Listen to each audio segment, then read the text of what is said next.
Hi everyone! I don't know if you can tell because it's zoomed in pretty close to my face, but I'm down here at the beach today to tell you our Bible story.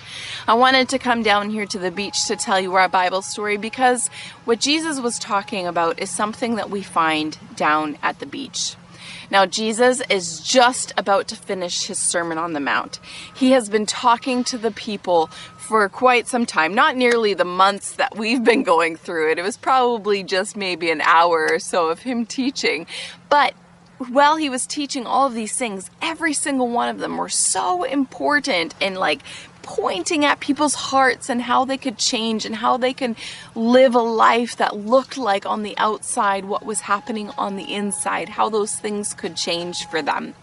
So Jesus was just about to finish up this teaching, and he finished it up by talking about that when we hear these words, we have to do something with them. We can't just hear them and let them go. There's something that we need to do. We need to believe them and then follow, obey what he has said. Jesus likened it to this. He said that if we only listen to the words and we don't do anything about it, it's like someone who goes and builds their house on the sand. They do this beautiful construction, but underneath the house is just sand, nothing else. And so when the rains come, which happens here on Vancouver Island all the time, or there's a flood and the waters come up, what happens to that house? The ground underneath it starts to shake. It starts to erode away. Maybe you guys have learned a little bit of erosion through your school and the different things what happen in the ground when water comes and there's nothing holding it together. It just kind of slips out. And as that foundation slips out, what happens to the house? Does it stand up? No. In fact, a lot of times houses like that in a mudslide or whatever, it'll slide right down and sometimes crumble right into pieces. Jesus told the people that sometimes that's what it's like. When people only listen to the words, it might look like a beautiful house on the outside.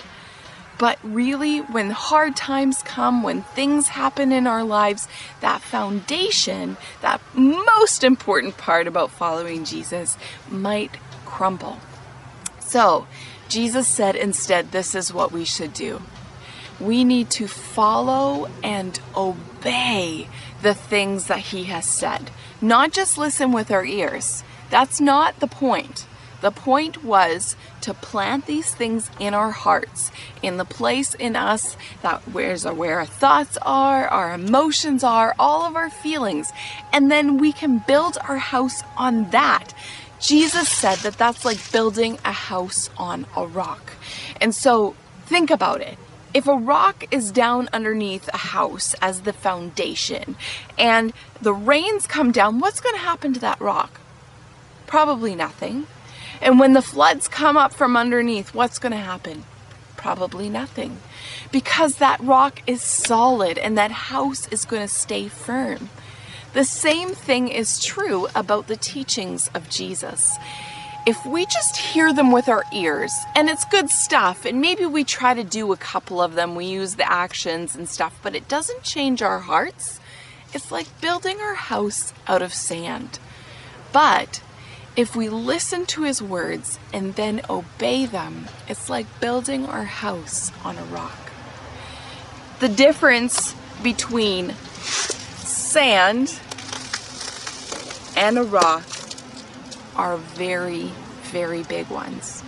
Jesus, we talked for the last couple of months about all of the things that Jesus taught in the Sermon on the Mount. There was a lot of things.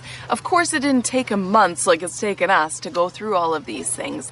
He went through it rather quickly, and the people that were listening were taking it all in. But one of the other things that they noticed about what Jesus was teaching is that he taught with something called authority, which means he believed the words that he was saying and he wasn't drawing on other things. He wasn't like, I read in a book once that we should do this. Instead, he was talking like not only did he know it, He believed it with his heart. And that's what he's asking us to do. Not just to know it in our minds, but to believe it in our hearts and to follow it. That's the difference between building your house on the sand and building your house on a rock. That's it for my story today, and that's it for our time in the Sermon on the Mount. Next week we're going to be starting to talk about miracles and the beautiful things that Jesus did to our broken world, the things that he fixed in people's physical lives, the things that mattered to them that day, and how that matters to us today.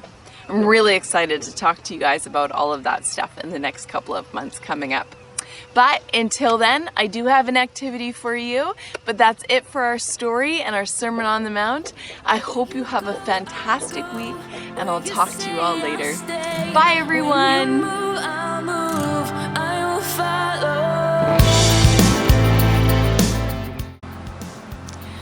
For our activity today, I have 2 ideas for you. The first idea is about building houses in the sand and building houses on the rocks. So maybe you have an opportunity this week to go to the lake or the ocean with your family. And when you get there, I know a lot of you like to build sandcastles. So what I want you to do is build a sandcastle out of sand and a sandcastle, well, I guess it's a rock castle. Build a castle out of rocks. Take a bucket of water and pour it on top of each one of them. Which one lasts and which one doesn't? When you build those castles, remember what Jesus said. If you take the words that he gave to the people, the teaching that he gave to the people, and you believe them and you act on them, then that's like building a house on the rocks. If you just try to follow the actions and make it look good on the outside without actually believing it in your heart or even actually doing anything about it, just hearing the words, then that's kind of like building a house out of sand. That's not going to last. So that's the first activity. Go to the beach and build some sandcastles. Maybe that's not something you have time for this week. So my second idea is that you can go and find a rock in your yard or out at the beach or wherever you are and take that rock inside. If you've got some paints, take some time to paint on that rock. On that rock you can paint something like Jesus or my heart or anything that reminds you about how we're supposed to take Jesus' words, not just listen to them with our ears, but we're supposed to plant them in our hearts so that they'll come out through our actions. That's all the activities I have for you today. I hope you have a great week, and I'll talk to you later. Bye, everyone.